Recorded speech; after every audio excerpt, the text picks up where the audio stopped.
Du coup, l'ICE, vous êtes prêts pour bader?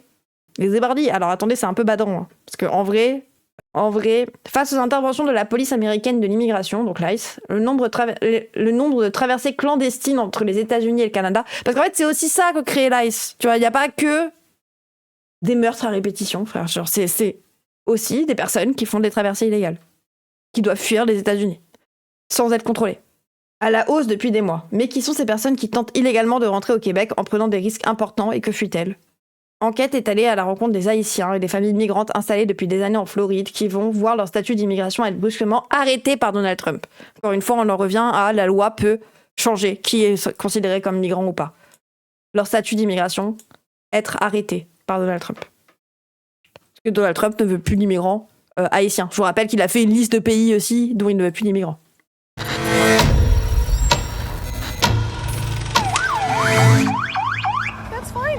I'm not mad, boy. Show your face. I'm not mad. Oh! René Good, donc le premier meurtre par l'ICE d'une personne américaine récemment. Un nom, René Nicole Good. Depuis qu'on a tous vu cette femme se faire abattre en pleine rue à Minneapolis, dans une opération de la police de l'immigration, ICE, qui a complètement dérapé, maintenant, tout le monde comprend dans quelle frayeur vivent les immigrants aux États-Unis.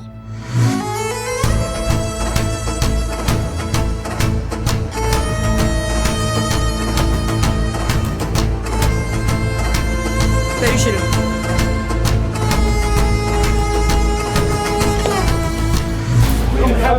Plus de 500 000 personnes qui étaient légaux aux États-Unis, qu'on a rendues illégales, ils prennent la direction du Nord.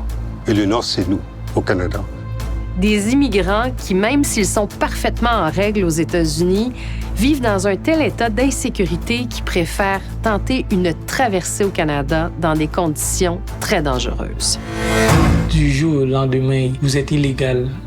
On pouvait être aux États-Unis aujourd'hui. Dans une semaine, on est dans une prison. Oui, et puis notamment, il y avait ce stress. Enfin, il y a aussi beaucoup d'immigrants qui sont partis, ou de personnes qui avaient leur statut remis en question, qui sont partis pour ne pas finir dans ces putains de prisons au Salvador, où, je vous rappelle que les gens sont mis en caleçon, rasés la tête. Et ça encore, c'est la seule prison qui nous présente à chaque fois. C'est toujours la même. C'est la plus propre et la plus humaine. Toutes les autres sont bien pires, il y a des conditions horribles.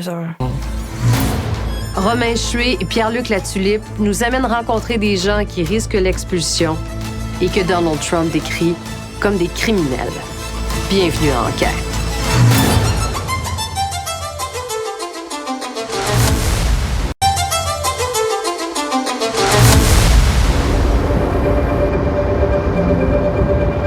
Alors ici, on a la frontière qui est tout près des États-Unis.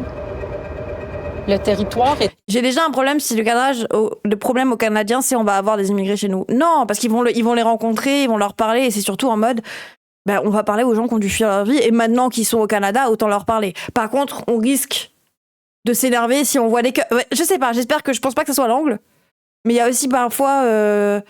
ça a l'air d'être quand même assez basé, sauf s'ils vont commencer... Ouais, je sais pas, on va voir. Très grand. Quelqu'un qui décide de passer clandestinement dans les bois, c'est pas nécessairement la randonnée du dimanche qu'on va faire en famille. C'est ici que la course avec le camion cube, c'est terminé. C'est là qu'on a... Bon, OK, on voit des keufs. Mais après, ça témoigne d'une réalité. Ça n'est pas la réalité des keufs ou la réalité de « Oh là là, méchant, méchant, méchant, méchant, méchant, méchant, méchant, méchant. » Mais... il y a la réalité de ça va parler du parcours d'immigration des gens. Donc même si on entend parler par un keuf qui te dit que lui, il en veut pas, va te faire foutre le keuf. Mais en même temps, ça t'explique la réalité. Au moins, le keuf te donne un récit de ce qui se passe vraiment, quoi. On a eu la surprise de notre vie. On est capable d'analyse. Méchant, méchant. Dans la nuit de l'événement, on a observé un véhicule de type... On peut pas? Ah merde, pardon. C'est pas du tout habituel de voir ça dans les chemins de campagne qu'on patrouille et encore moins à 2 heures le matin. On a parti nos gyrophares et le véhicule a refusé de s'immobiliser. Et ça s'est terminé dans un chemin sans issue sur le territoire ici là, de Stansted. Normalement, on s'attend à trouver dans des cubes comme ça des stupéfiants, des armes à feu, mais quand on a ouvert la porte, on a vu les pieds des gens.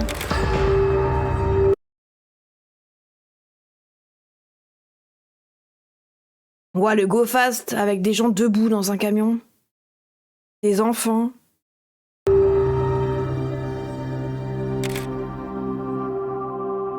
Dans la nuit du 2 ou 3 août, des agents canadiens découvrent 44 personnes, debout, entassées et cachées, dans un camion de déménagement. Quasiment toutes sont d'origine haïtienne. Ils étaient complètement trempés, ils avaient froid.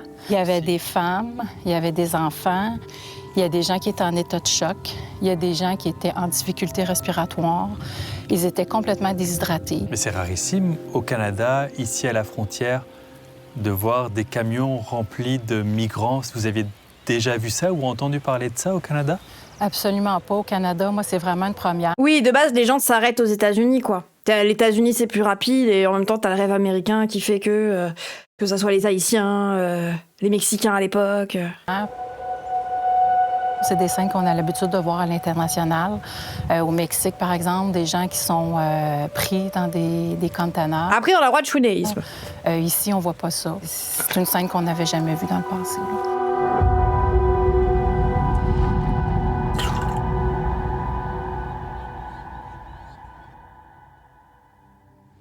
Ok, c'est déjà badant.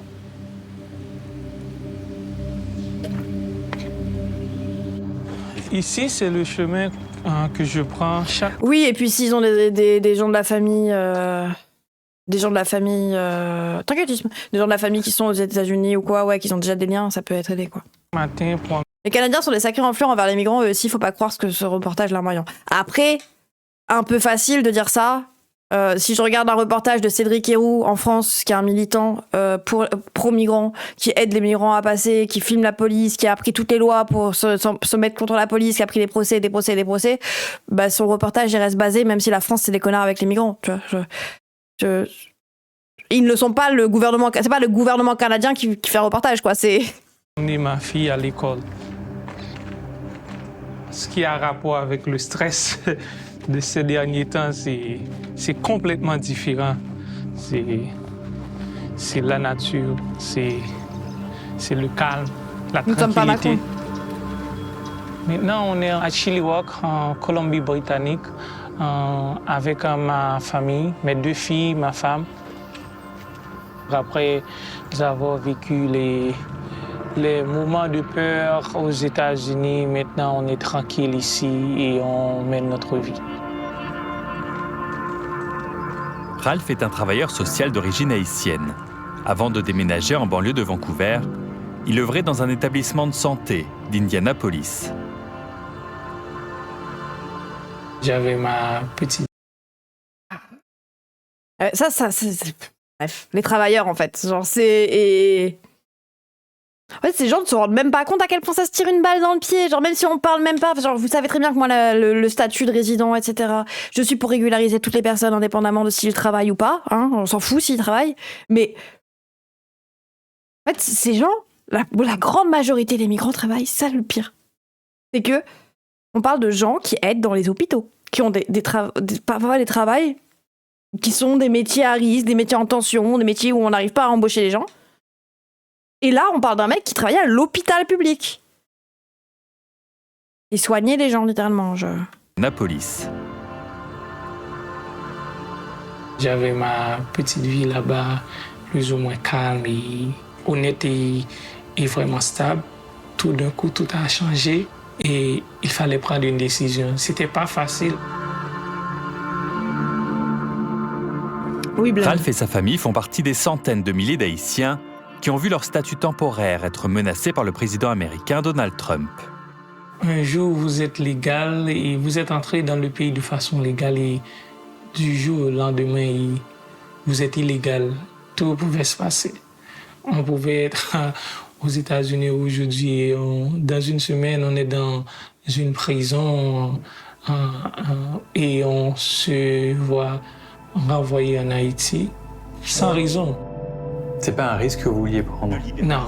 Politique et économique est une valeur. Avec un Oh, merci Anonyme pour de l'air. Merci beaucoup. Une femme et un... Ouais, les magas qui préfèrent soigner des migrants qui préfèrent manquer de soignants que de laisser tranquilles les immigrés. Non, mais ça rentre dans leur logique de oh là là, les immigrés ils volent notre travail. Parce que dans leur logique, quand tu leur dis ça, ils disent bah c'est pas grave, on aura des infirmières blanches. Faudra juste, il y a plein de gens qui attendent pour travailler en fait. C'est qu'en plus l'argument du travail, moi je l'aime pas forcément déjà parce que ça revient à placer ce truc de si tu veux migrer en France, faut que tu travailles, mais aussi parce qu'il n'est pas forcément très utile. Parce que pour eux, c'est littéralement... Ça rejoint un argument qu'ils ont toujours eu de... Oui, bah les métiers pénibles, on les fera faire par les Blancs.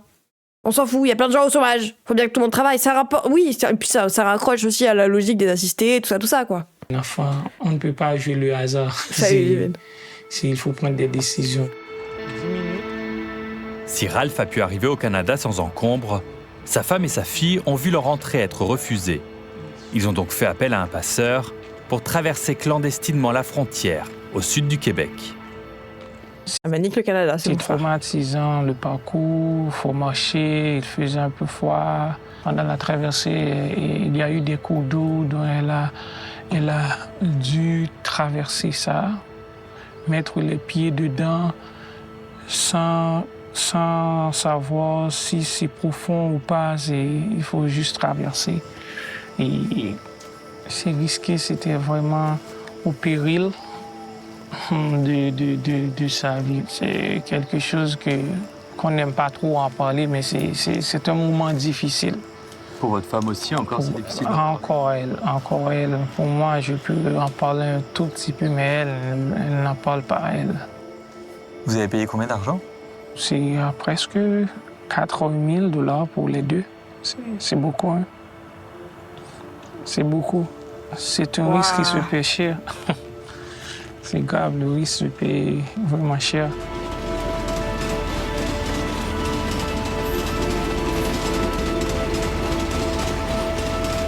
Enfin, 4 000 balles au passeur pour passer. Et en même temps, moi, genre, le passeur, il vit dans le capitalisme, frère. Tous monnaie. Hein. C'est le capitalisme le problème, encore une fois, c'est pas les passeurs. Même si, bon, je comprends les gens qui s'en prennent aux passeurs. Ah là là, il y a des passeurs, il faut payer. T'as vu le prix qu'il leur fait payer? Oui, frère. C'est pas ça qui m'énerve, moi. C'est le fait qu'ils soient obligés de passer par un passeur parce que c'est des états de putain de fils de pute qui veulent pas de migrants. C'est pas... Bref. Alors, je vais vous montrer... Genre, les passeurs seraient pas des couilles en or si on acceptait les migrants. Voilà. Qu'est-ce qu'on utilise comme système de caméra lors de nos opérations? Donc, ce qu'on voit ici, c'est des images qui proviennent d'endroits stratégiques situés près de la frontière. Oh là, ça va m'énerver. Ou à la frontière. Depuis quelques mois maintenant, surtout depuis l'été, je vous dirais, c'est qu'on observe des groupes plus nombreux qui traversent la frontière ensemble. Depuis le retour au pouvoir de Donald Trump, chaque mois, des centaines de personnes utilisent les bois et les champs de la Montérégie ou de l'Estrie pour entrer discrètement au Canada. Oui, le fouillot, si vous voulez moins de passeurs, faites leur boulot. Le gros changement qu'on a observé dans les derniers mois, dernières années, c'est que, contrairement à Roxham, les gens voulaient se faire arrêter par les policiers. À l'époque du chemin Roxham, les migrants pouvaient traverser la frontière sans passer par un poste de douane pour faire une demande d'asile. Mais la loi a changé. Ceux qui tentent maintenant leur chance de cette manière sont normalement immédiatement renvoyés aux États-Unis s'ils se font attraper.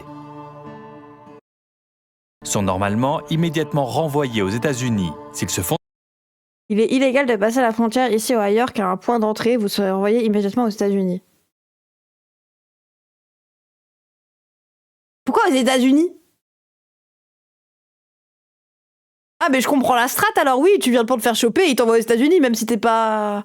Donc, envoyé dans les mains de l'ICE. Ouais, à l'époque où il n'y avait pas l'ICE, tu t'en bats les couilles. Par contre, là, maintenant qu'il y a l'ICE, oui. Welcome. Ah, welcome, par contre. Hein, ouais. C'est leur seule frontière. Bah, attendez, c'est un peu. Pique, hein. Genre, la menace, c'est pas de te faire renvoyer dans ton pays que t'es en train de fuir, c'est de te faire renvoyer aux États-Unis. Moi, je capte, hein.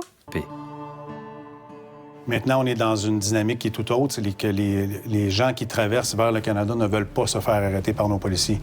Donc, ça crée une dynamique que lorsque les gens traversent, ils se cachent des policiers. Ils viennent des USA, c'est sur la frontière. Oui, non, mais c'est pour ça, en fait, ce qu'ils expliquaient, c'est qu'à une époque, les gens, ils venaient uniquement pour se faire attraper, pour être envoyés aux US. Et que maintenant, c'est ça qui change, c'est que maintenant, les gens ne veulent plus se faire attraper. Mais j'essaye de comprendre la logique d'avant, d'abord.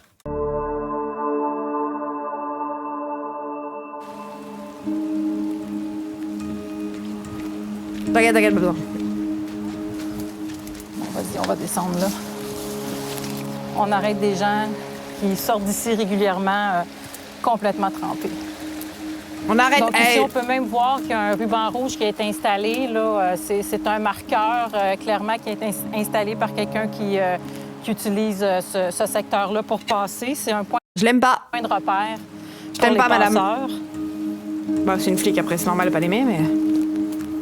Les gens, ce qu'ils savent, c'est qu'ils vont partir d'un point A, probablement transiter par plusieurs endroits, pour finalement, ultimement, finir au Canada.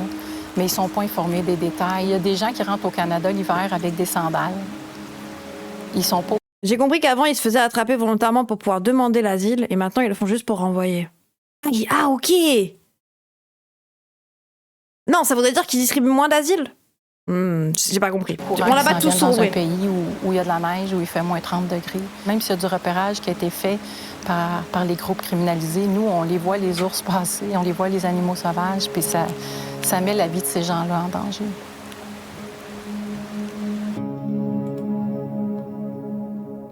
Les gens sont désespérés, donc ils sont prêts à prendre tous les risques possibles. Et le Canada, dans beaucoup de cas, est la seule option. Mais à quel prix? Une des dames que j'ai eu à aider s'est retrouvée dans le bois, couchée dans la... Franz André, coordonnateur comité d'action des personnes sans statut. Donc lui, c'est un copain. En attendant qu'on vienne les chercher avec 2 enfants mineurs. Ça se passe ici au Canada. Franz André aide bénévole. Je ne comprendrai jamais ce genre d'humain qui voit concrètement ce que font les gens pour vivre mieux et que même refouler ceux que tu croises, je sais pas, tu peux pas faire de lien entre les choses. Non mais en fait, moi, c'est pour ça que j'écoutais sa phrase et que j'avais peur que ça soit un flic en fait. Je sais pas, il a une DA de flic. Donc ils sont prêts à prendre... Ce qu'il dit, les gens sont désespérés, donc ils sont prêts à prendre des risques. Oui, effectivement, oui. Les gens sont désespérés, quoi. Les gens sont désespérés, donc ils sont prêts à prendre tous les risques possibles. Et le Canada, dans beaucoup de cas... En fait, c'est pourquoi ils sont désespérés, quoi, parce que oui. Juste un petit message pour dire de penser à t'abonner, de penser à nous rejoindre sur Twitch si jamais, et surtout, si t'as les moyens, et si tu peux soutenir mon travail, directement faire un don sur PayPal. Merci YouTube. Le monde désespère des gens qui doivent fuir les pays du Sud, quoi. Ouais, lui, il a l'air basé. Oui, moi, je sais que tu parlais du keuf, mais au début, moi, je pensais que lui aussi était comme les keufs, tu vois. Mais en fait, non. Elle, c'est la seule option. Mais à quel prix? Une des dames que j'ai eu à aider s'est retrouvée dans le bois, couchée dans la boue, en attendant qu'on vienne les chercher avec 2 enfants mineurs. Ça se passe ici, au Canada. Franz André aide bénévolement tous ceux qui viennent demander l'asile au Québec. Mais depuis quelques mois, il est débordé. Ah bah, regardez, mon téléphone n'a pas arrêté depuis quelques minutes. J'ai sûrement reçu une dizaine d'appels. Et ici, si je regarde... vaillant, lui. Hein. Au niveau des messages textes, vous pourrez voir 2707 messages non lus. Ouah, quoi? Vous pouvez voir 2707. Il explose pas au bout d'un moment. Quoi? Comment tu stockes? Oh, putain, l'application message, elle doit peser lourd. Le nombre de data qu'il y a dans son application message. Faut pas que son téléphone il tombe. Oh là là. Waouh. Message 2707. Car tous ceux les DM des mois après un clip de Twitch gauchiste qu'il contacte cherchent à échapper à tout prix aux nouvelles politiques migratoires de Donald Trump. En annulant, entre autres, le programme de TPS ou de Biden, les gens sont en train de fuir parce que cet homme est totalement imprévisible et il fait des déportations d'une manière arbitraire. On parle d'envoyer les gens à Guantanamo et El Salvador. Les gens ne veulent pas se retrouver dans ces pays qu'ils ne connaissent pas. Plaisir. Alors, ils prennent le risque et ils vont venir ici.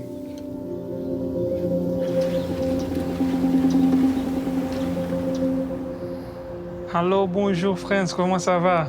Ça va, et toi? Content de te voir. C'est d'ailleurs Franz André qui a aidé Ralph et sa famille dès leur arrivée au Canada. Dès le premier jour, j'ai contacté M. Franz et Franz était là 24 sur 24, 7 sur 7. Je regarde ce qui se passe aux États-Unis avec des aventures sans scrupules, on va chercher les gens de les rues. Exactement. Il traite les gens comme des criminels. Vous savez, vous êtes un citoyen paisible, vous avez un travail, vous êtes légalement installé dans le pays Et tout d'un coup, les Ouais, après, même si c'était pas le cas pour moi, genre... agents débarquent chez vous, vous arrêtent. Ouais, on a vu Blue Velvet. Même mes amis, lorsqu'on... Après, oui, alors, moi je comprends l'argument de ouais, t'es une personne, t'es là, tu fais rien, t'es pas un criminel, tu travailles et tout. Parce qu'en fait, souvent, et ça, c'est une grande victoire de la droite et de l'extrême droite, ça. Hein. Quand on parle d'immigrants illégaux, d'OQTF, hein, notamment aussi en France, tu vois un mec avec un couteau aux dents qui tue des gens, etc., etc. Parce que déjà, c'est les seuls qui sont visibilisés, c'est quand il y en a un qui a un petit. qui fait un truc, tu vois. Et surtout. Je sais pas, frère, c'est une grande victoire qu'ils ont eue et que je suis pas prête à leur laisser, en fait. C'est bien de parfois réhumaniser le truc et de remettre c'est quoi le vrai sujet, quoi. Je suis intégrée, j'ai un travail, c'est le genre de truc que tu dis au juste pour pas être trop condamné. Oui, et puis moi, je comprends les gens qui, ils sont dans la même structure que nous, ou quand ils entendent immigrer, ils entendent immigrés clandestins, méchants, avec un couteau, qui tuent les gens, qui violent des femmes, parce que c'est l'image qu'on en a mis sociétalement parlant. Et que eux-mêmes se sentent obligés de se relégitimer du truc, tu vois. Je peux pas en vouloir aux concernés de vouloir se défaire de cette image, tu vois. Et en même temps, ça m'énerve tellement que cette image allait gagner, quoi. Paul, il refuse de citer le nom de Trump, du président Trump. C'est le monsieur. Tout le monde a manifestement... C'est Voldemort, quoi. Des inquiétudes. La peur est si grande là-bas.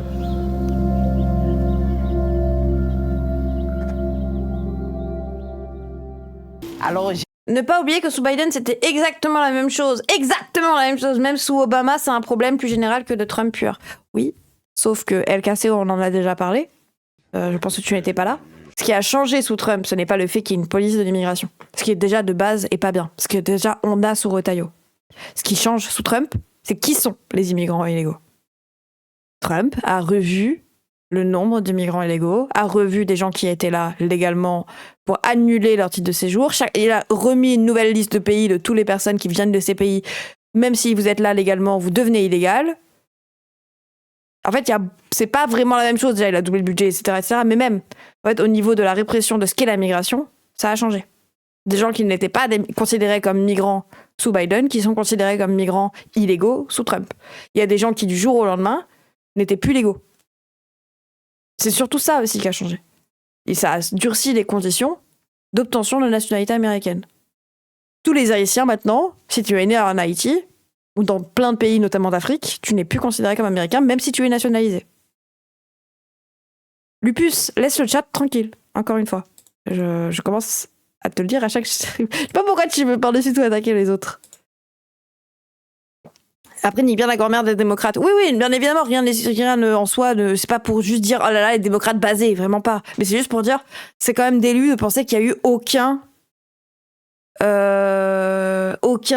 tournant encore plus... Mais ne t'inquiète pas, Lupus c'est free.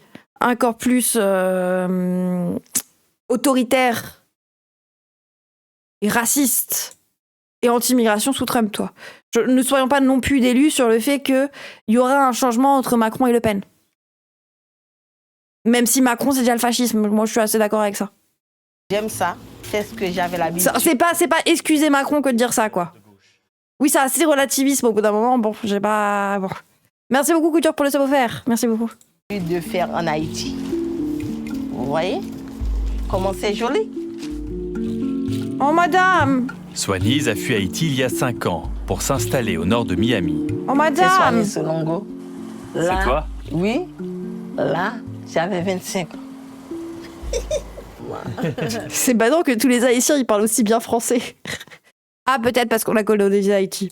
Malgré son sourire, Swanise vit dans l'angoisse. Le 3 février, comme plus de 350 000 Haïtiens, elle devrait perdre son statut de protection temporaire, le fameux TPS, devenant de fait même illégal aux États-Unis. Après la décision du président Trump, il y a beaucoup de personnes qui souffrent. À Miami, c'est toujours difficile. À chaque instant, on entend « Il passe ici, il passe à 95 ». Mais on n'a pas de choix. On est obligé. Elle, du coup, elle le vit de l'intérieur, quoi. De rester à la maison. On a peur, Et du coup, elle le vit de l'intérieur, quoi. Toujours peur. Et de Miami, ouais. Obligé de rester à la maison, ça veut dire de se cacher parfois? Oui, surtout quand je vois surtout quand je vois une voiture haïtienne qui passe, ça me donne beaucoup de tristesse. Alors je pensais qu'il va venir. Mais pourquoi ça? Je sais. Yeah. Toi, t'as peur? Oui, j'ai peur.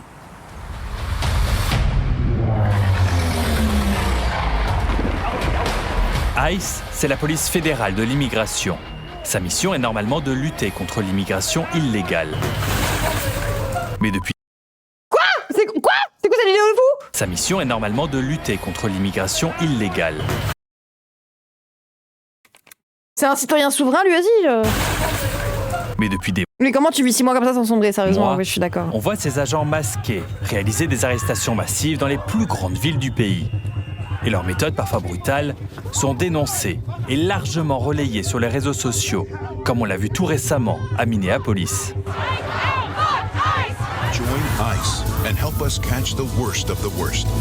Depuis le retour au pouvoir de Donald Trump, le budget de l'ICE a triplé, dépassant largement celui du FBI. Non, mais c'est pareil.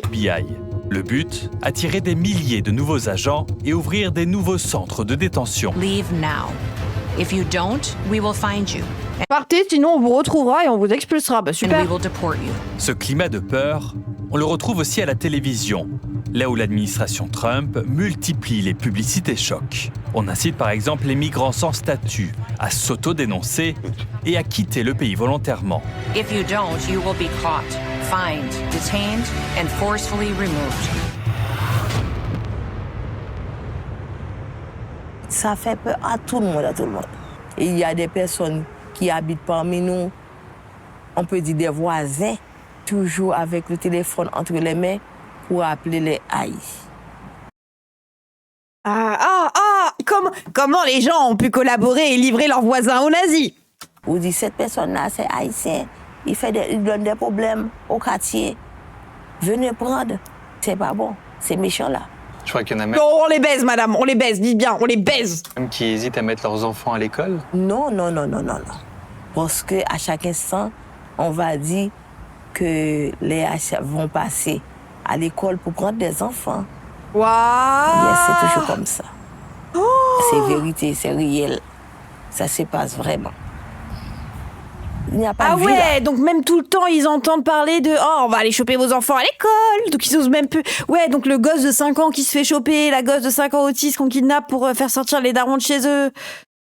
C'est aussi... Enfin, genre, ils vivent là-dedans, quoi. Ils vivent dans le climat de « N'envoyez même pas vos enfants à l'école, ils vont se faire attraper. » Waouh. Pour nous. Voisins de merde! C'est pas la faute des voisins non plus, c'est la faute aussi, mais bon. Ouais, la gosse de 2 ans... En Floride... Je crois qu'on a à peu près 2 ou 3 millions d'Haïtiens qui vivent ici. Oui, on a des Haïtiens partout. Et là, ça c'est Petit Haïti ou bien Little Haiti, qui il y a quelques années, on pourrait avoir de l'ambiance et tout ça. Mais maintenant, les gens choisissent de se replier un peu. Parce que ça ne vaut pas la peine de prendre le risque de se mettre dans les rues. Donc, on essaie de se mettre à l'abri. Et maintenant, que la lumière soit. C'est là où nous nous réunissons les dimanches. Je suis le pasteur principal. Jésus! Cela depuis environ 4 ans. C'est vraiment une situation de crise. Waouh, mais...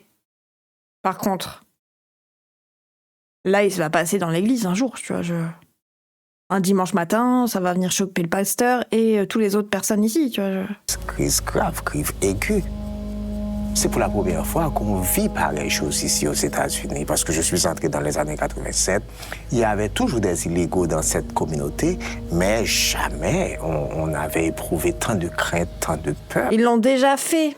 Et le pays qui se revendique du catholicisme, de respecter les églises et le drapeau, ils sont allés choper des gens dans des églises. Putain. Mais ben... Ah, aimez-vous les uns les autres qui disaient. Hein. Dans l'âme. D'après ce qu'on dit, l'administration va traquer tout le monde. Et si vous n'êtes pas blanc, si vous n'êtes pas, disons, de descendance européenne, donc alors là... Dis bien, monsieur, les États-Unis sont des Européens comme les autres, pardon. Ils ont rien à foutre là-bas, déjà, de base. Hein. Bon. Et tout le monde a peur. Tout le monde a peur. Have you heard anything yet? Enfin, c'est vraiment... Attendez, c'est vraiment des colons européens, descendants d'Européens, qui disent à des descendants afro-américains, qui du coup, souvent viennent... Bon, là, en plus, c'est Haïti, mais souvent, c'est des esclaves qui ont été ramenés par ces mêmes Européens d'Afrique en Amérique. Ils disent, attendez, nous, Européens, on n'est pas d'accord pour qu'il y ait des Africains en Amérique. C'est pas à vous le pauvre, hein? Il va falloir se mettre tous d'accord. Les natifs, il n'y en a plus beaucoup. Tout le monde, vous allez vous mettre d'accord. Vous les avez importés, vous les gardez. Have you gotten anything for any raids reported? They're checking in people today at the Miramar? No, that's not normal. I'm asking because there's Radio Canada that's here. Nous avons appris ce matin qu'ils prévoient des Rice Aids à Miami. Il prévoit des raids de ICE à Miami aujourd'hui. Putain, les prévenus le matin en mode tous les petits réseaux qui s'activent, c'est bien ça. ICE Raid, ça veut dire qu'ils viennent en grand nombre et ils vont soit dans un quartier résidentiel ou bien dans une factory, un emploi quelconque, et ils se préparent à prendre plusieurs gens à la fois. Donc là, ils contrôlent tous les statuts d'immigration des personnes? Oui. Tessa Petit dirige une coalition d'organisations qui se bat pour dénoncer ces arrestations massives qui ont lieu en ce moment même dans les rues des 4 coins des États-Unis. Nous distribuons dans la communauté ce qu'on appelle le Know Your Rights. Si jamais ils sont arrêtés par ICE ou si jamais ICE vient c'est bien ça. On encourage les gens de ne pas ouvrir leur porte si ICE est à la porte, à moins qu'ils aient un mandat, de ne répondre à aucune question, de ne rien signer et de détacher. À part s'ils ont un mandat ou ton enfant. On l'a vu, hein, cette nouvelle stratégie de « Oh là là, on sonne à votre porte. Non, vous ne pouvez pas rentrer, ce n'est pas légal, vous n'avez pas de mandat. » On n'a pas de mandat, madame, mais regardez, votre fille. Vous êtes sûr que vous voulez pas venir maintenant? On a votre enfant de 2 ans quand même. On attend. Elle est gentille, hein. Vous voulez pas que je la touche? Sinon quoi? Tu vas pas sortir, madame. Putain, vraiment l'enfer, hein. C'est vraiment des grosses merdes. J'ai cette carte à la fin et de la passer. Là, c'est avec des bonbons dans la camionnette, j'ai juré. Pour ICJ pour leur rappeler qu'ils ont des droits constitutionnels. Mais bon, ces droits ne sont plus vraiment respectés. Oui, on rappelle que plus les gens sont arrivés récemment sur un territoire, moins ils sont au courant de leurs droits et moins ils les font valoir. Et surtout, moins ils sont respectés aussi en Rio Telos. Parce que c'est un peu en mode... Genre, on en revient à la limite d'avoir des droits. C'est en mode, oui, bah, vous avez le droit à des trucs. Mais si on vous les nie, est-ce que vous allez vraiment aller porter plainte? Alors moi, j'avais le droit à la fibre. Bon, ça n'a aucun rapport, tu vois. C'est vraiment bénin par rapport à ça. Mais genre, j'avais le droit à la fibre. Ok, mais si mon proprio, il voulait pas la mettre, j'allais faire quoi? J'allais aller porter plainte contre mon proprio? Bon, j'allais aller manger mes morts, c'est un peu tout. Hein. C'est là, tu cites tes droits. Ah, juste les gars, ils rigolent, ils t'embarquent de force. Oui, voilà, c'est ça. Cette coalition a même lancé une campagne de publicité dans les rues de la Floride pour demander aux familles de signaler les disparitions. Ils ont militarisé Oregon, Chicago, New York. Ils ont militarisé Californie parce qu'il y avait beaucoup d'immigrants. Ça peut devenir horrible pour les Américains de s'habituer à la violation des droits humains. Pour moi, je vois que c'est l'établissement d'une dictature. Depuis le retour au pouvoir de Donald Trump, mais ça donne encore plus les voix, ça donne encore plus les nerfs. Oui, c'est une flic, c'est rigolo. Ça fout encore plus les nerfs d'entendre ça et après les voir dans leur petite bourgeoisie entre eux, là, Dans une dictature. Ils m'énervent tellement tous. En plus, à côté de la Biden et Kamala Harris qui applaudissent. Depuis le retour au pouvoir de Donald Trump, plus de 600 000 migrants ont déjà été expulsés. We will begin the process of returning millions and millions of criminal aliens back to the places from which they came. Le président américain a aussi décidé de mettre fin au statut de protection temporaire de centaines de milliers de migrants de différentes origines. Nous sommes traités comme des criminels, nous sommes traités comme des sauvages. Leur but n'est pas vraiment de déporter les criminels, mais de déporter tous les immigrants.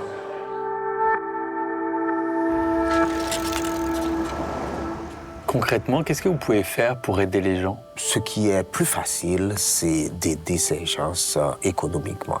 C'est là ce qui est plus facile. On peut payer l'autobus, on peut leur donner de l'argent. Ça, c'est tout. Si on fait ça, on n'est pas en violation parce que... C'est ouf.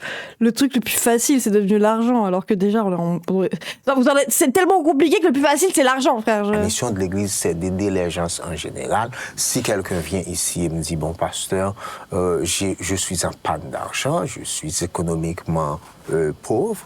J'ai besoin d'aller au Canada. J'ai besoin d'aller au Canada. Et là, moi, je vais lui demander, bon, qu'est-ce que vous voulez, ou quoi, et ça, je le ferai.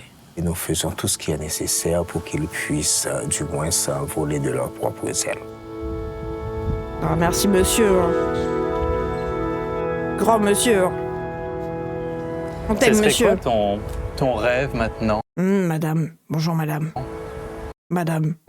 Madame, donne-moi ça. J'ai envie de retourner en Haïti. Bonjour madame, comment ça va madame? Vous pouvez nous inviter madame?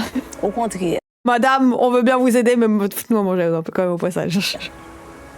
J'ai envie de prendre mes enfants à Miami ou bien... Nourrissez-moi madame, mais bravo pour les travaux. Au Canada. Parce qu'en Haïti, c'est plus difficile.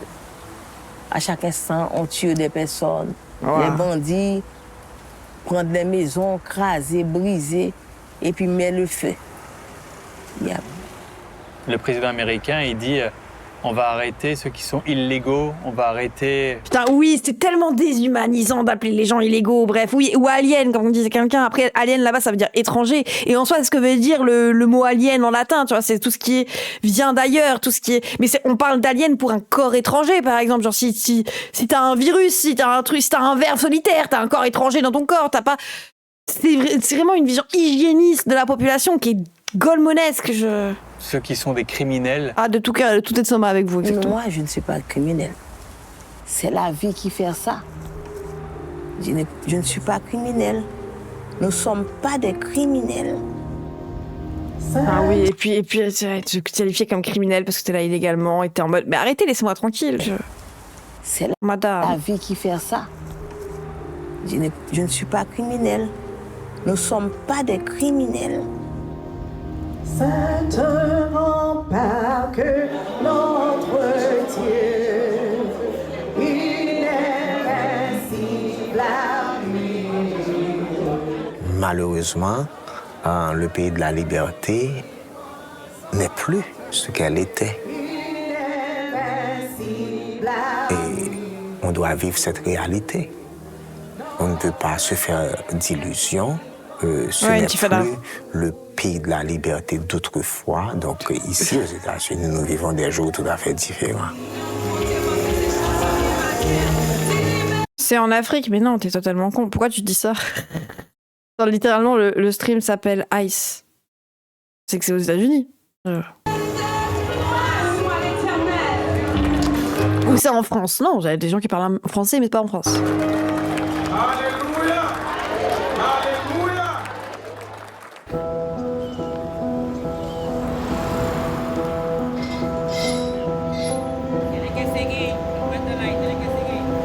C'est devant ce centre au nord de Miami que des centaines de personnes doivent se présenter tous les jours pour renouveler leur papier d'immigration.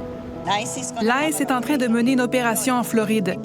Des gens avec des statuts légaux viennent ici pour des rendez-vous et ils sont arrêtés.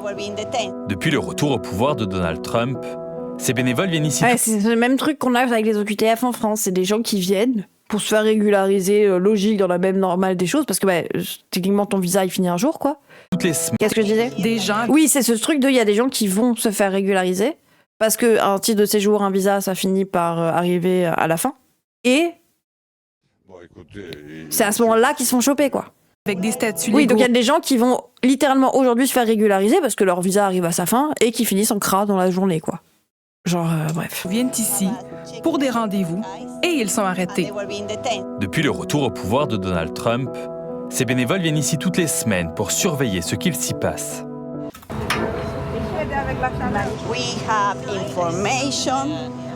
On offre de l'aide. On a du café, des collations, des chaises. Ils vivent un stress terrible, donc on est là pour les soutenir. C'est derrière ces grilles que se joue en ce moment l'avenir de milliers de migrants. C'est justement dans ces bureaux de l'ICE que cette mère de famille d'origine colombienne avait rendez-vous il y a quelques jours.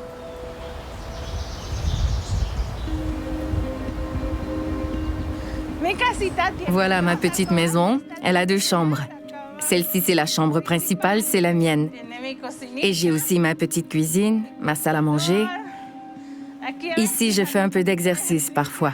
Pas beaucoup. Wow. Parce que... En plus, c'est des gens qui vivent déjà dans la précarité. Je suis un peu grosse. Depuis son... Pardon, ça m'a fait rire comme phrase. Je fais du sport parfois. Un peu, pas beaucoup. Ok, je suis grosse. Je fais un peu d'exercice parfois. Pas beaucoup. Parce que je suis un peu grosse. Depuis son arrivée aux États-Unis, Azucena travaille dans le domaine de la sécurité. Voici mon uniforme de sécurité. Et ça, c'est l'autre que je porte le soir et la fin de semaine.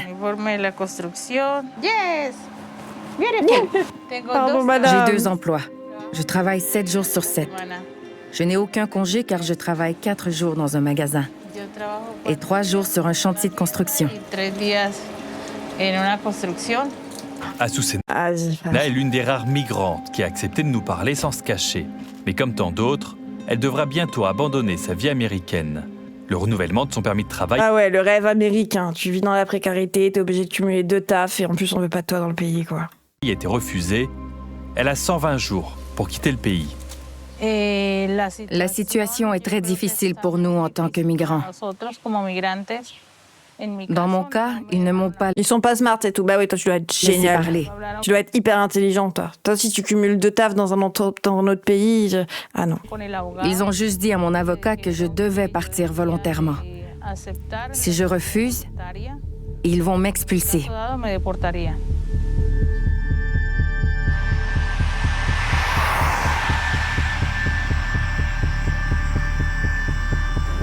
Là, on est sur la route 41 qu'on appelle Tamiami Trail. Elle relie Miami, traverse le parc national des Everglades et va jusqu'à Naples, en Floride. On est très isolé. Aucun réseau cellulaire. On est à environ 1 heure de Miami et à 2 heures de Naples. En fait, on est en plein cœur des Everglades.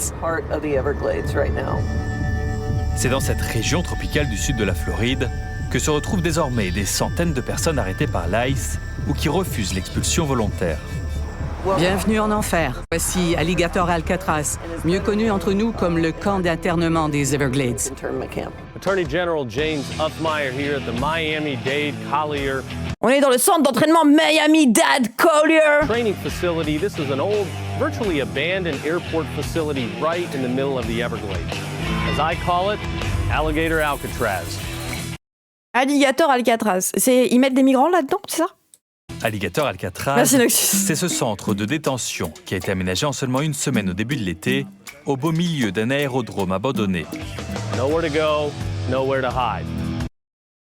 Ah, la DA des ricains racistes des gènes, là. Cette prison est devenue le symbole de la lutte contre l'immigration jugée illégale par Donald Trump, comme on peut le voir sur ces images diffusées par son équipe sur les réseaux sociaux. Des produits dérivés. Homeland Security, donc c'est en plus c'est le compte officiel qui tweet. On peut le voir sur ces images. Des putains d'alligators avec une casquette ICE. Ils sont trop heureux d'être fascistes, c'est ça qui m'énerve. Diffusées par son équipe sur les réseaux sociaux. En temps normal, l'image me ferait rire. Ouais, c'est un peu goofy, mais... Produits dérivés, comme des t-shirts, des casquettes et des tasses, sont même en vente sur Amazon ou sur le site du Parti républicain de la Floride. Tout va bien. C'est tout simplement dégoûtant. Dégoûtant. Alligator Alcatraz, c'est un nom cruel et c'est chargé de connotations raciales. C'est ce qu'on appelle un message codé. À l'époque, lorsque les esclaves fuyaient à travers la Floride, on les jetait en pâture aux alligators.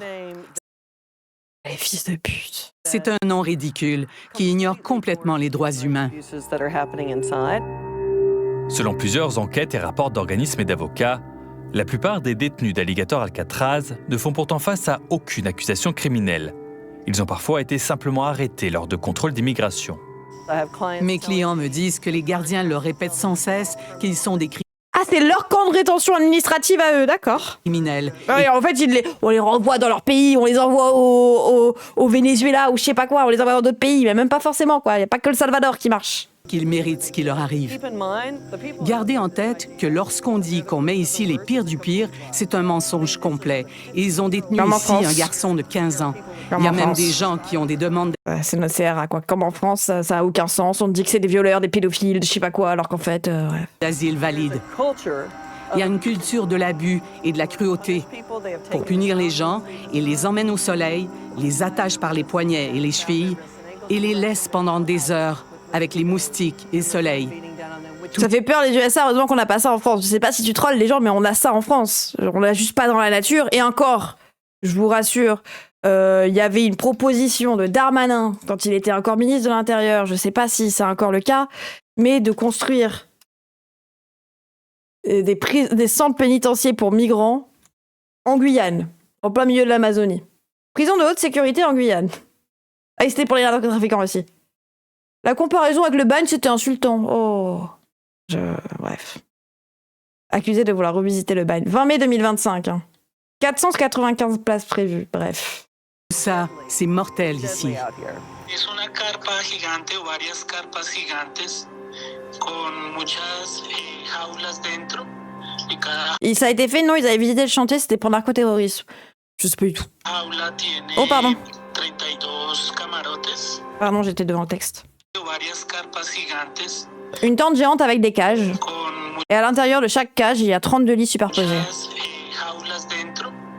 Wow. Avec une seule toilette. En vrai, c'est précis comme le fait que tu me dises qu'une seule toilette pour 32 personnes, ça me terrorise. Genre, ça montre aussi à quel point t'arrives à jauger l'unanimité avec le nombre de toilettes qu'il laisse à des personnes, quoi. Genre, je sais que c'est Golemont dit comme ça, hein, parce que déjà 32 personnes enfermées dans un endroit, même s'il y avait 32 toilettes, c'est horrible. Mais tu te rends compte, la déshumanisation, ça passe aussi par comment tu considères les gens et leur droit à l'intimité, notamment avec les toilettes, quoi. Que vous entendez. Ouais, 32 x 2, 32, oui, 64, putain. D a été arrêté cet automne à la sortie de son travail à Miami par la police de l'immigration. Il a dû passer une dizaine de jours dans cette prison.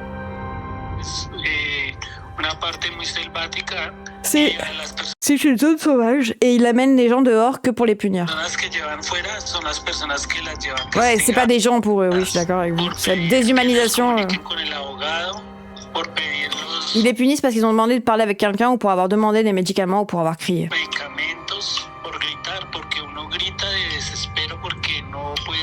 On crie le désespoir et parce qu'on ne peut rien faire. On a pu le joindre par téléphone depuis la Colombie, car il a accepté une expulsion volontaire. La seule possibilité dans son cas, nous dit-il, de sortir d'Alligator Alcatraz. C'est quelque chose d'inhumain et les familles souffrent énormément. C'est très difficile. C'est humiliant quand on se fait menotter aux pieds et aux mains. Ouah, ne pas pleurer, ne pas pleurer.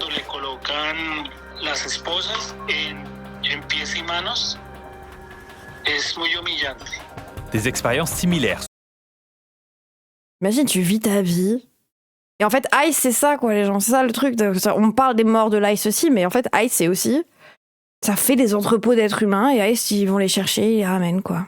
Sont décrites également dans un rapport qui vient d'être publié. Ah, c'est littéral... Mais en fait, c'est littéralement les nazis. Et encore une fois, bien évidemment, les nazis s'étaient inspirés eux-mêmes de notre doctrine coloniale à nous et de la doctrine des doctrines américaines, etc. Genre, on a inspiré les nazis. Genre, tout ça l'immense, bien évidemment. C'est pas que pour limiter aux nazis. En fait, oui, c'est littéralement les nazis. Genre, les camps de concentration, les déportations, les assassinats, maintenant. Hein, Publié par Amnesty International, intitulé « Torture et disparition forcée en Floride ». On y lit que les détenus vivent dans des conditions inhumaines et insalubres. En fait, pourquoi je fais le parallèle avec les nazis? Oui, les rafles aussi. Pourquoi je fais le parallèle avec les nazis, ça montre aussi à quel point la société a laissé faire. Et à limite, valider ce qui se passait à l'époque. Enfin, moi, en tant que personne qui suis née en 2000 et qui a entendu parler des nazis qu'au collège, on s'est toujours demandé, et je pense que vous aussi, quand vous avez appris l'histoire du nazisme, c'est « Mais comment les gens, on peut laisser faire ça ?» Frère, on le vit en 4K. Et en fait, les gens refusent le parallèle avec les nazis encore. Les gens sont en mode « Mais non !» Ils sont encore persuadés qu'on aurait... Ils sont encore en train de se demander comment on aurait pu faire ça avec les nazis. Et c'est les mêmes qui laissent faire ça avec les États-Unis en te justifiant que oui, mais quand même. C'est des voisins qui appellent l'ICE. Oui, tout est pareil, en fait. Et c'est en mode, ouais, ça se trouve, à l'époque, t'avais des gauchistes. Bon, ils étaient pas sur Twitch, tu vois, mais ils sont en mode, oui, bien sûr, il y avait des gauchistes qui alertaient. Juste, ils se faisaient buter. Ils se faisaient buter, ou personne les écoutait, ou on leur disait que, oh, islamo-gauchisme, franc-maçon, je sais pas quoi. Ça t'appelle de communiste parce que tu veux voter Mélenchon, et ça te dit que les frères musulmans, c'est une organisation terroriste et que c'est toi le problème, quoi. Ouais. On se demandait comment nos grands-parents ont laissé faire, sauf que ça se reproduit aujourd'hui. Et quand nous, on sait même pas quoi faire, quoi, en face de ça.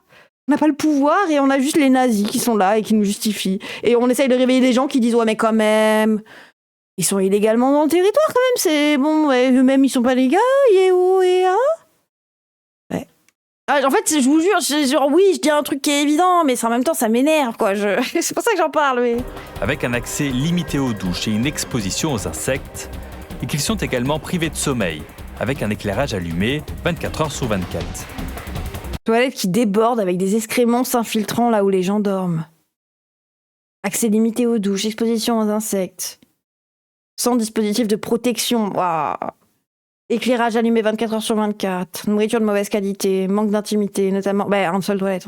Notamment du fait de la présence de caméras au-dessus des toilettes. On ne parle pas de menace d'autoritarisme, on y est complètement. Tout ce qui se passe, c'est totalement contraire à nos piliers de la démocratie. Tous les systèmes qu'on a mis en place en matière d'immigration, c'est fini.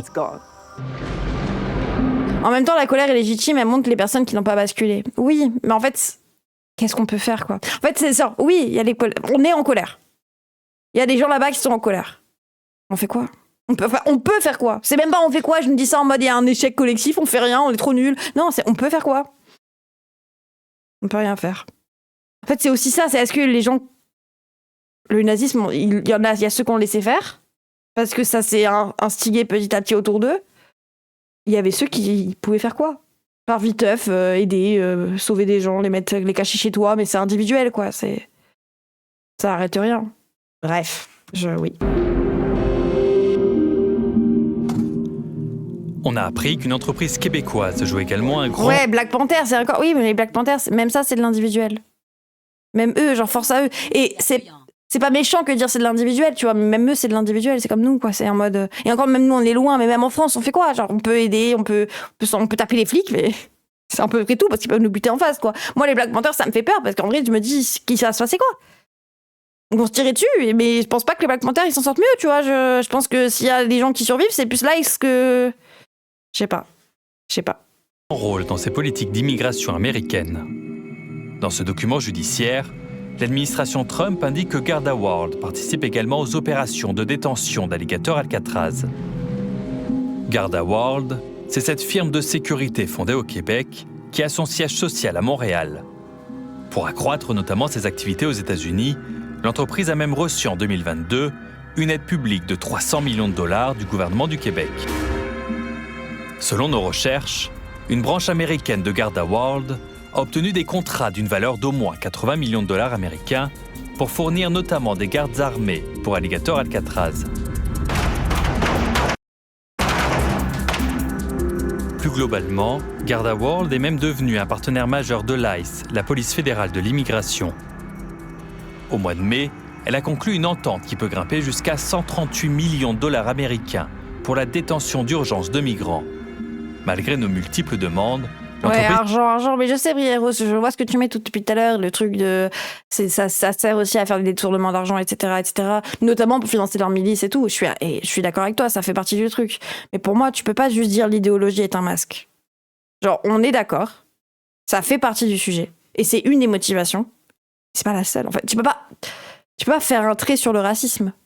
Tu peux pas faire un trait sur le fait que, idéologiquement, je parle de ceux qui ont le pouvoir. Idéologiquement, Trump est raciste. Je ne pense pas qu'il n'y ait aucune idéologie derrière. J'ai du mal à y croire que tu me dises que Trump n'est pas un suprémaciste et que c'est juste pour l'argent. Genre, ça fait partie du truc, mais l'idéologie est là aussi. Hein. Je pense que leur déshumanisation des étrangers n'est pas seulement cynique. La québécoise n'a pas répondu à nos questions. Ah, il y a un agent. C'est OK, on continue. Au moment de notre rencontre, Cathy Blankenship attend depuis des mois de pouvoir rencontrer ses clients à Alligator Alcatraz. Elle nous propose de l'accompagner, là où normalement, aucun média n'a accès. C'est bon, on arrive au point de contrôle. Ils l'ont mis juste ici. Ils vont nous arrêter. Je vais mettre de côté, là, à droite. Je vais aller parler à ce gars. J'aimerais vous demander quelque chose. Je suis avocate. Voici ma carte du barreau. Avocat solide, ça. Appel d'un client qui dit qu'on l'a transféré ici. Bon baveux. Est-ce que je peux aller le voir ou faut encore prendre rendez-vous? Vous devez prendre rendez-vous. Retournez à votre voiture et revenez me voir. On va y aller. Et leur parler un instant. Ça va aller. Mais ne leur montrez pas vos caméras. Justement, le nazisme, c'est un mélange confus de personnes qui tournaient autour de Hitler avec différents intérêts, certains opportunistes, certains idéologiques, etc. Mais sans surprise, on nous a forcés à faire demi-tour. Il m'a dit qu'il faut prendre rendez-vous, mais c'est complètement faux. Comme je l'ai dit, j'ai envoyé des demandes, mais elles ne sont pas prises en compte. Vous n'avez pas d'espoir? Je n'ai aucun espoir. J'ai envoyé plusieurs demandes et ils les ignorent, ils les annulent. Cet endroit, c'est vraiment le néant. Ouais, c'est laser et conçu tout. pour être un trou noir. Et ça fait partie intégrante du système cruel de ce camp d'internement dans les... Camp d'internement, oui, c'est un camp de concentration, madame, dites bien. Et ça fait partie intégrante du système cruel de ce camp d'internement dans les Everglades. J'espère que mon histoire sera connue au Canada et dans le monde entier. Promis, monsieur André, là.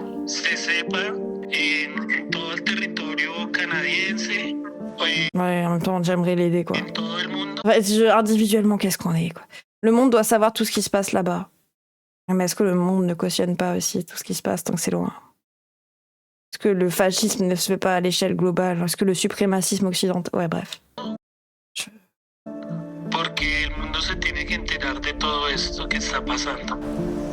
Qu'est-ce qui vous rend le plus triste en ce moment? De voir qu'il y a tant de gens qui travaillent très fort, qui font les choses correctement.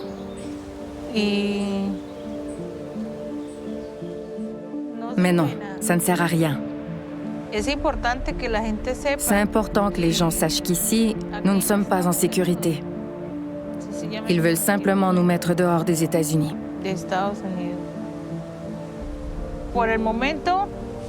Pour les jours qu'il me reste ici, je vais travailler fort pour économiser et voir si je peux partir. Et si Dieu le veut, je pourrais aller au Canada. Ah, le fait que ça soit leur dernier espoir, le Canada, bref.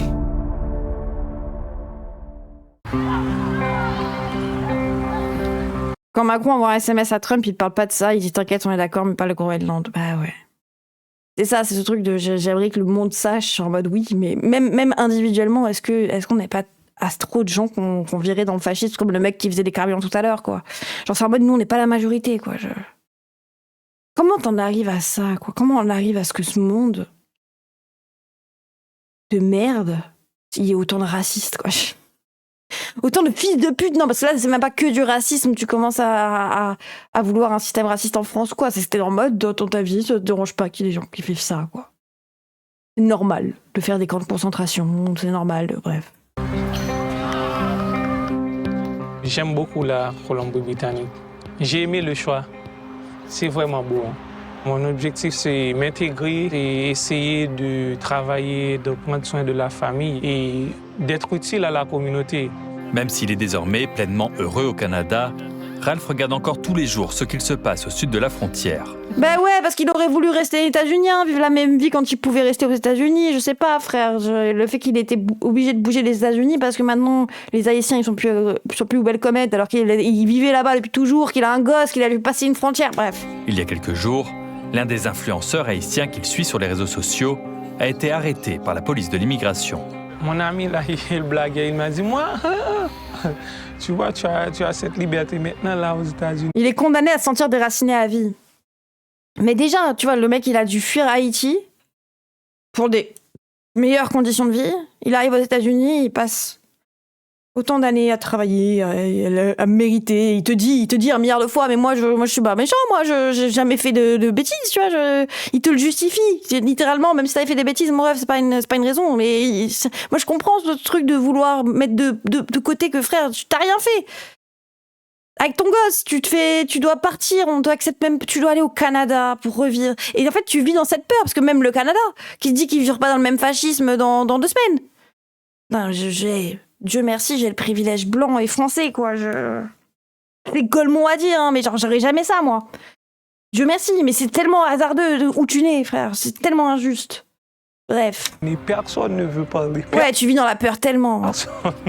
Les gens ont envie de faire passer leurs opinions. Mais c'est risqué. C'est risqué. Les conséquences sont majeures. Tu vis dans la peur. Je dirais à la liberté d'expression pour les immigrants, c'est perdu là-bas. Ah, mais c'est comme la France et les Arabes. Hein. Oh, les Arabes et les Noirs, en France, la liberté d'expression, bon. Vous sentez qu'il y a de plus en plus de personnes, là, actuellement, aux États-Unis, qui veulent tenter, elles aussi, de traverser clandestinement vers le Canada? Je pense que oui. Si la situation continue comme ça, oui, ça va augmenter. Beaucoup de... Non, mais t'es de gauche, c'est un facteur de risque avec ces gens-là. Ouais, mais je suis de gauche, c'est mon idéologie, tu vois. Bah, discrimine-moi pour mon idéologie. T'es un raciste, tu m'aimes pas parce que je suis de gauche. Ça me va très bien, frère. Ne m'aime pas, t'es un raciste. Et c'est différent de pas être aimé, d'être discriminé. Bah, discriminé, parce que non, moi, c'est différent qu'on te cible parce que tu penses différemment, ou idéologiquement tu portes des projets politiques différents, que parce que tu es, en fait. Genre... C'est... Oui, déjà, c'est plus facile de cacher son gauchisme que sa couleur de peau, mais surtout, mon gauchisme, c'est mon idéologie. Genre, au moins, tu combats mes idées, moi, ça me va, c'est une guerre idéologique. Là, frère, c'est des gens, c'est juste parce qu'ils vivent, en fait. Genre, c'est juste parce qu'il est là, quoi. Il peut pas en sortir. Il l'a pas choisi, il a rien. C'est pas pareil de te faire discriminer parce que t'es un gauchiste ou juste parce que t'es un être humain, genre, Il y en a un, c'est idéologique, on combat les idées. Moi, ça me va qu'on combatte mes idées, mais pas ma personne, tu vois. Pas juste l'essence de ce que tu es, quoi.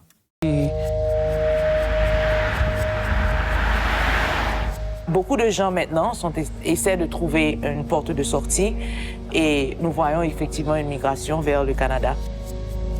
À la frontière canadienne, pour la première fois, il y a un camion qui a été arrêté avec 44 personnes, quasiment que des Haïtiens, qui venaient de passer la frontière.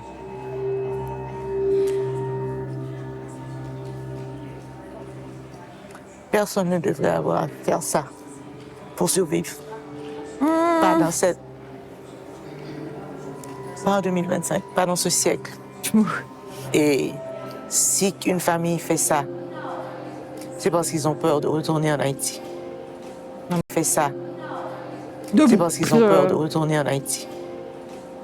Personne ne prend ce genre de risque parce qu'ils veulent profiter. Parce qu'ils veulent une meilleure situation financière.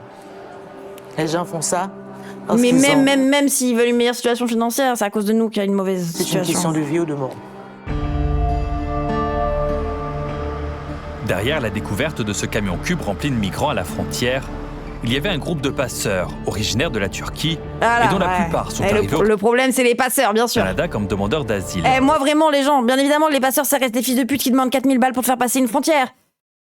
Mais fuck, le problème, c'est qu'ils soient obligés de passer, les gens. Le problème, c'est que les gens, ils en arrivent à devoir faire ça. Parce qu'on ne veut pas les régulariser, parce on leur dit, non, on est contre l'immigration. Frère, bien évidemment, le problème, c'est pas les passeurs. Littéralement, limite, heureusement qu'il y a des passeurs, vu que vous êtes des fils de pute. Bon. Ils opéraient depuis Montréal. Genre, vous pouvez littéralement autoriser les gens à passer. Et il y aurait beaucoup moins de... Genre, c'est votre faute s'il y a des passeurs, en fait. Nombreux complices. Ce réseau-là était bien implanté. On est en mesure de le relier à plusieurs passages un peu partout sur la frontière au Québec. Ce qu'on entend, c'est que c'est environ entre 1 500 et 3 000 $ par personne pour passer. Donc, dépendamment des réseaux, mais en gros, là où il y a de l'argent à faire, le crime organisé va être présent, c'est certain. Et pourquoi il y a de l'argent à faire, connard? Si les passages clandestins se multiplient en ce moment à la frontière canadienne, c'est aussi parce qu'il y a une série d'annonces sur fond de musique latine qu'on retrouve sur les réseaux sociaux, notamment sur TikTok. Celles-ci sont l'œuvre de groupes criminels liés à des cartels mexicains. On y lit que les traversées sont 100% sécuritaires et il y a même des numéros pour contacter. Ah, c'est le moment où on tape sur les passeurs, mais je suis pas pro-passeur, mais enfin si, dans le système dans lequel on est, si. Les passeurs. Ouais, ouvrez les frontières, il y aura plus de passeurs, voilà. Non, ce n'est pas gaulerie. Bah, c'est un peu gaulerie. En fait, quand je dis c'est un peu gaulerie, c'est gaulerie dans le sens, c'est comme les dealers sur Snapchat, quoi. C'est comme l'existence de Uber Shit. C'est dangereux, ça passe par des cartels de merde, mais c'est en mode, c'est gaulerie le fait que ça doive passer par TikTok et par Snapchat, quoi, c'est tout.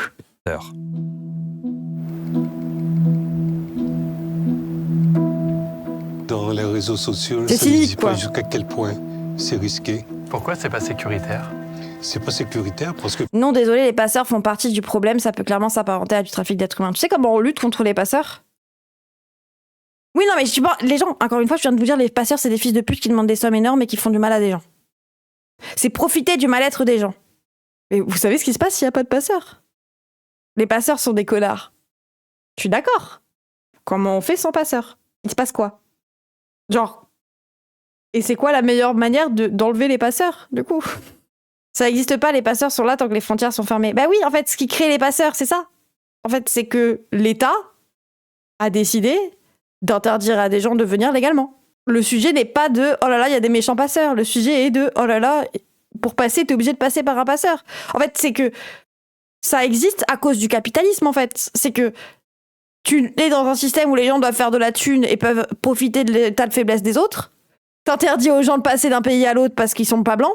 Dans la même logique, on ne blâme pas les marchands de sommeil. Ben, si tu me parles des marchands de sommeil, je pense que le premier à blâmer, c'est l'État. Après, les marchands de sommeil, je te dirais que c'est des fils de pute, mais c'est pas mon sujet. Personnellement, je fais de la politique. Et que pour moi, ça se règle par l'État. Mais je te dirais que c'est des fils de pute. Hein. Comme j'ai dit actuellement que les passeurs étaient des fils de pute. Mais c'est pas le sujet. Encore une fois, hein, c'est littéralement, tu régularises les gens. Et c'est tout. C'est mon propos politique. Bonjour. C'est en mode, les gens, s'il n'y a pas de passeurs, il y a juste Ice qui arrive, qui les prend et qui les fout dans les camps qu'on a vu il y a 2 minutes. Hein. Donc je ne défends pas les passeurs. Mais si les États interdisent, c'est pour ça qu'il y a des passeurs. De là à les soutenir parce que l'État fait de la merde, ouais. Alors vraiment, je ne les ai pas soutenus. Mon propos, c'est, si l'État interdit aux gens de passer légalement, heureusement qu'il y a des passeurs. Même si c'est des fils de pute. Vous étiez là quand on a regardé Ice ce qu'il faisait aux gens? Les camps de concentration qu'on vient de voir. Après, vous avez raison, peut-être que les gens seraient mieux dans des camps de concentration. Je ne défends pas les passeurs, encore une fois, mais je dis juste, heureusement, qu'il existe des passeurs quand les pays interdisent l'immigration. Ou mort. Oui, ou mort. Après, je pense que je préfère être mort qu'à 64 avec une toilette empilée les uns sur les autres. À pas avoir le droit de crier. Vous avez la même opinion sur les personnes qui faisaient passer les personnes juives de France en 1940? Bah, je pense que oui, tu peux dire qu'il y en a certains qui ont profité de leur misère, qui les faisaient payer 6000 balles et qui ont profité pour les taper, qui étaient des connards, tu vois. Mais heureusement qu'ils existaient quand même, tu vois. C'est un peu ce truc de, bon bah, pas soutien. Je les ai pas soutenus, juste heureusement qu'ils existent d'un côté. Tu vois, genre c'est en mode, bon bah, en fait c'est un commerce qui s'établit sur le fait que l'État soit répressif de l'immigration. Genre le problème de pourquoi il y a des passeurs, c'est l'État. Ça ne les déresponsabilise pas individuellement. Encore une fois, les gens, je ne sais pas pourquoi il y a autant de fois Manuel Valls dans mon chat. Hein, genre, je ne savais pas déjà que vous étiez autant de Manuel Valls en France.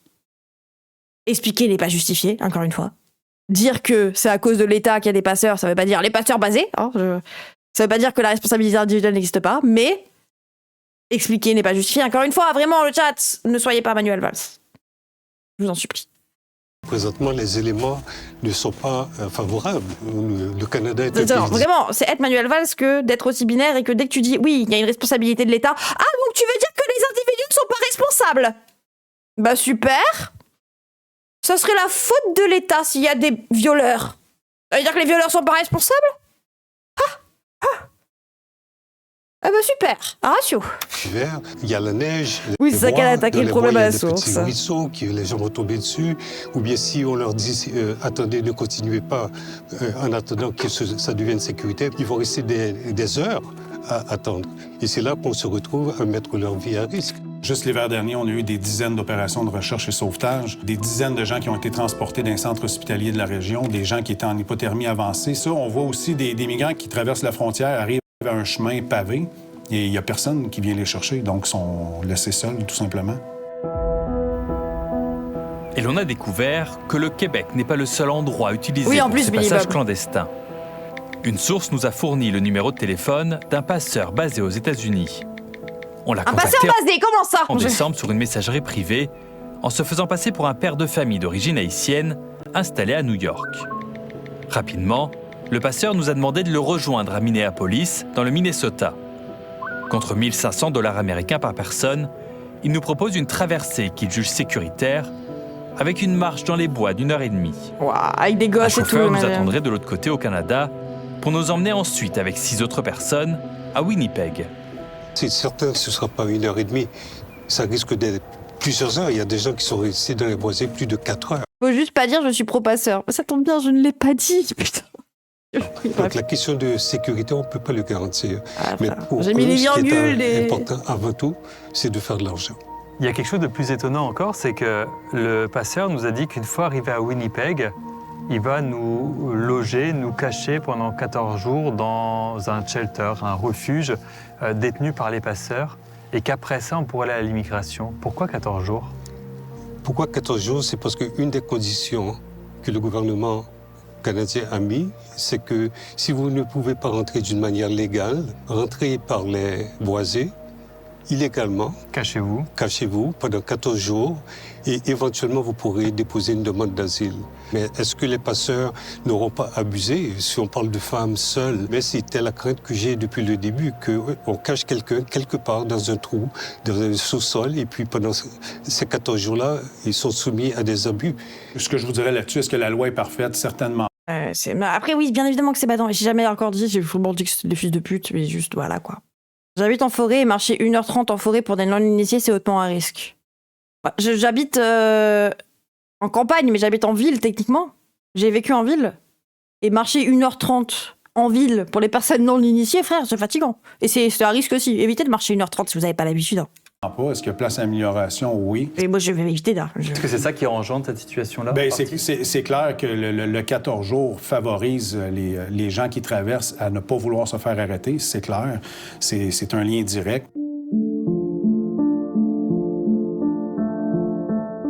On parle de plus de 500 000 personnes qui étaient légaux aux États-Unis, qu'on a rendues illégales et qui sont en train de se terrer. Après ce qu'on a vu dans les réseaux sociaux, de comment ICE vont chercher les gens, et les menottes et les envoient dans un centre de détention. Ben voilà, en fait, tu peux pas te dire que les gens vont pas faire le passage si t'interdis qu'ils viennent, quoi. Genre, t'interdis aux gens qui viennent, tu vois que les vidéos, c'est ça, c'est des gens qui se font arrêter, qui sont méthodes des cons, ou qui sont envoyés au Salvador, ou qui sont envoyés n'importe où, on sait pas, frère. Pour chercher les... Oui, c'est un bon lancien. Et c'est pas étonnant que, frère, qu'ils essayent de passer par tous les moyens. Les gens, les menottes, ils les envoient dans un centre de détention. Les gens sont prêts à prendre le risque. Et voilà, ils prennent la direction du Nord. Et le Nord, c'est nous, au Canada. Nous ne savons plus quoi dire aux gens. Ouais, mais tu choisis pas entre la peste et le choléra, ils ont que ça. En fait, c'est que si on te met face à la peste et le choléra, tu vas être obligé de choisir au bout d'un moment, quoi. Les dire de rentrer dans de telles conditions, j'ai une responsabilité de leur dire voici les risques. Mais ils vont te dire, malgré tout, France, merci de me faire comprendre, mais je vais venir. C'est de la pensée magique de penser que ça va s'arrêter parce qu'il y aura plus de passeurs. Tant que les causes structurelles sont là, ils passeront avec ou sans aide. Bah oui, et c'est un peu ce qu'il dit le gars, c'est en mode, c'est... Parce qu'il y a ça, les gens préfèrent le faire. Et les gens sont prêts à tout, parce qu'ils n'ont que ça comme choix, en fait. Donc oui, tu choisis pas entre la peste et le choléra, mais il y a la peste et le choléra à choisir. Et il y en a un où tu meurs pas forcément, et l'autre, il y a ICE qui va venir te choper, et tu vis dans la panique pendant des jours et des jours. Donc au bout d'un moment, tu finis par choisir le choléra, quoi. Et tu testes. Et parfois ça marche, parfois ça marche pas. Si c'était à refaire, malgré les risques... C'est pas à nous de choisir ni de juger un choix, mais je juge pas un choix. Hein. Au contraire, les deux, on a vu les deux cas de figure là, et c'est en mode on bat juste pour eux. Est-ce que vous le referiez? Passer la frontière de manière clandestine, comme ça? Si c'était à le refaire pour sauver la famille, oui, parce qu'il n'y avait pas de choix. Tu choisis pas entre le peste et le choléra. C'est... Retour en arrière. Il n'y a pas de choix. Ce serait la catastrophe. Parce que ce que j'ai maintenant, je pense que c'est mieux. Ma fille, je suis content, elle est en sécurité, je l'amène à l'école sans peur, sans problème et je le referai. Je le referai.